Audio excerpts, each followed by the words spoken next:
todas, que a galera deve estar aqui para fazer, é o seguinte: o que é o taoísmo, né? Quando é que ele começou? Vamos trabalhar, então, a partir da história do taoísmo. Como é que ele surge? Me fala dos princípios, como é que surgiu e como é que se desenvolveu. Sem problema. Nós temos, assim, como um ponto de partida do taoísmo, a obra Tao Te Ching, de Lao Tse. Ela foi composta por volta do século V ou VI a.C., tem, portanto, uns 2.500 anos de idade, porque ela é o ponto de partida, porque foi nessa obra que aparece pela primeira vez o termo Tao. Então, se você falar taoísmo, ele nasceu com o Lao Tse, né? Mas as raízes são muito mais antigas, porque o I Ching ele foi escrito 500 anos antes do Lao Tse, baseado nos hexagramas, que eram muito antigos há 3.000 anos atrás. Já eram considerados muito antigos.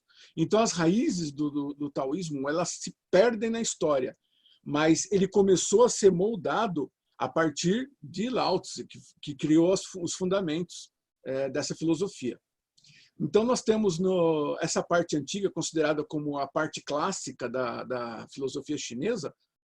Nós temos o Lao Tse, nós temos o Chuang-Tze, no século III a.C., e nós temos as obras de Li Tze, também no século II a.C. Esse amálgama já permite, nesse período, que você comece a aparecer alguns conceitos, que a gente vai falar daqui a pouco, que culminaram no Qigong, no Tai Chi, na medicina chinesa, em todas as técnicas que utilizam a filosofia taoísta. A partir do século II da nossa era, Zhang Daolin, que era um estudioso do taoísmo, ele teve uma visão, ele viu Lao Tse para ele, apareceu para ele e conversou com ele a respeito do desenvolvimento de uma religião.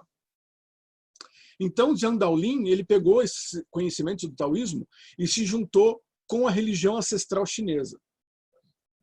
Então, desde tempos imemoriais, os chineses têm uma tradição religiosa, né, com base no xamanismo mongol, com base em técnicas muito antigas, e que faz o culto aos ancestrais, esses tipos de oferenda, e que foi bem determinado por Confúcio. O livro dos ritos que Confúcio compôs, ele sintetizou esses rituais, esse conhecimento religioso. E Zhang Daolin, no século II, ele faz isso, ele junta o taoísmo com essa religião e ele forma uma religião taoísta, usando a filosofia do taoísmo e as técnicas religiosas tradicionais chinesas. Isso criou uma certa confusão, principalmente para nós ocidentais, principalmente hoje em dia, né? É dito que o taoísmo antigo, clássico, o filosófico, ele é chamado de Dao Jia. Jia significa família, então é a família do Tao. Ele é usado para o taoísmo filosófico e ele é usado para o taoísmo de modo geral.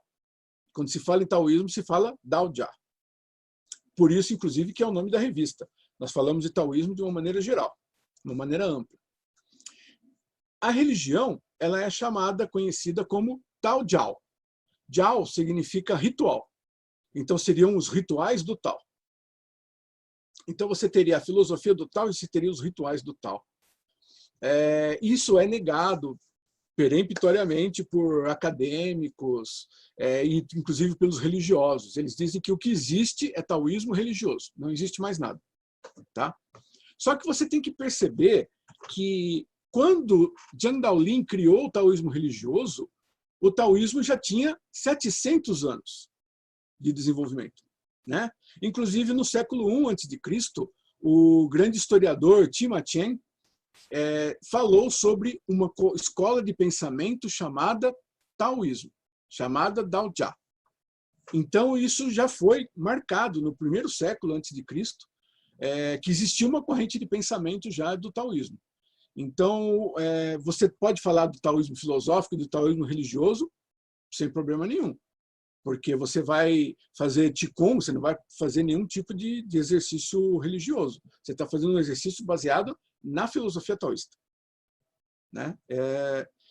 E isso veio também para cá, né? A partir do século II. Outros taoístas começaram a desenvolver esses trabalhos em cima. Então, a filosofia não parou, ela continua, né? Sempre junto com a religião, mas nem sempre dentro da religião.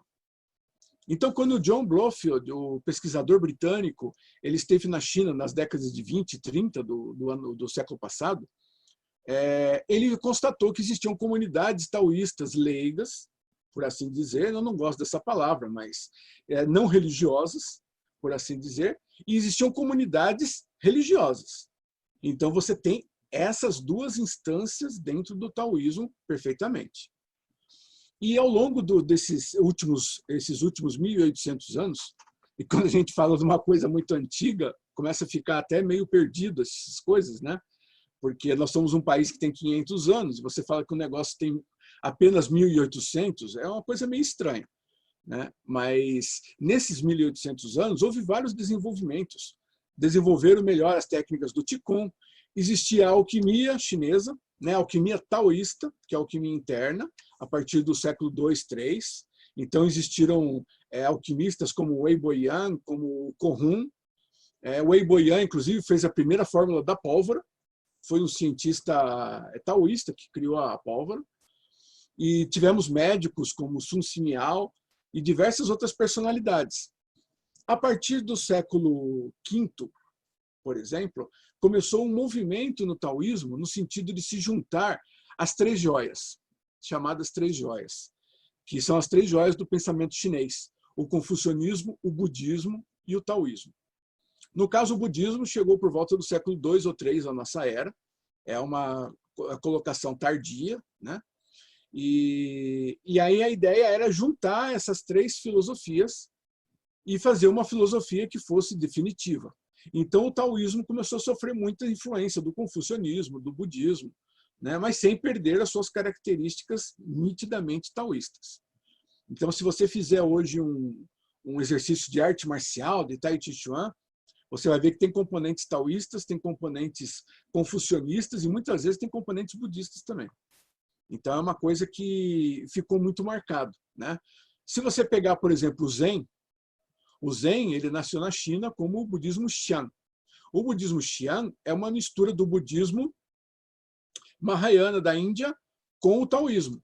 A fusão dos dois deu o budismo Xian, que depois foi levado para o Japão como o budismo Zen. Então, existe muito desse entrosamento do taoísmo com as outras filosofias. Mas o que a gente realmente desenvolve aqui é o taoísmo filosófico, porque é um taoísmo que é aberto a todas as pessoas e que possui as suas técnicas, né? Se você pegar Tai Chi Chuan, se você pegar Qigong, medicina chinesa, acupuntura, ervas, massagem, I Ching, Feng Shui, que é um negócio tão triste, esse desenvolvimento do Feng Shui aqui no Ocidente, que é muito lamentável.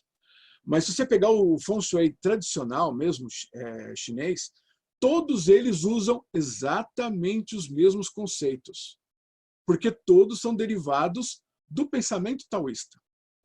Então isso é uma coisa muito interessante, uma coisa muito legal, né? Ao longo desses últimos 800 anos, desde que o taoísmo virou religião, o desenvolvimento filosófico, o desenvolvimento das técnicas permanece, ele continua até nossos dias.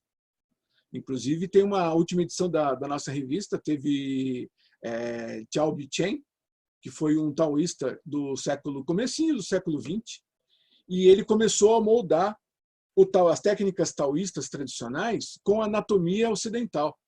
Então, ele começou a usar o conhecimento ocidental para poder aperfeiçoar as técnicas taoístas e torná-las mais modernas.